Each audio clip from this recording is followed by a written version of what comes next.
Comment j'amène mes patients à cultiver les bonnes vibrations? Alors d'abord, les fondamentaux, c'est bien répartir l'alimentation sur la journée. On passe à table quand on a normalement faim. Après, c'est travailler la qualité. Un menu cohérent, qualitatif, en termes de quantité de calories, en termes de qualité de nutriments et en dosage de glucides. Il faut qu'on ait un repas qui se digère lentement pour que notre jauge d'essence monte doucement après le repas, redescende doucement jusqu'au repas suivant. Troisième point, les quantités. Quatrième point, l'activité physique. Ça ne veut pas dire un sport à tout prix. C'est on limite la sédentarité. Cinquième point, l'hydratation. 2% de déshydratation, c'est 20% de performance en moins au niveau physique, au niveau mental, au niveau émotionnel. Sixième point, le sommeil. Quel est l'état énergétique de mes patients? Tout ça, c'est les fondamentaux pour être au max de son potentiel. Et alors après, j'utilise mes 5 sens pour monter mon énergie.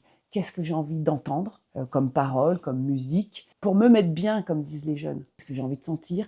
Qu'est-ce que j'ai envie de toucher? Qu'est-ce que j'ai envie de voir? Ça peut être aussi qu'est-ce que j'ai envie de goûter. Et une dernière approche, ça va être la respiration. La cohérence cardiaque, c'est vraiment un outil minute qui est scientifiquement prouvé, qui nous permet de rééquilibrer notre énergie. On est fait de plus et de moins. On va se dépolariser, on va se repolariser. Et en fait, la cohérence cardiaque permet de mettre les plus où il faut dans notre corps et les moins où il faut, c'est-à-dire se réaligner. Et parfois, on va l'utiliser avec des huiles essentielles. Et naturellement, quand on cultive les bonnes vibrations, on arrive vers l'autocompassion et l'auto-bienveillance. Et ça, c'est puissant.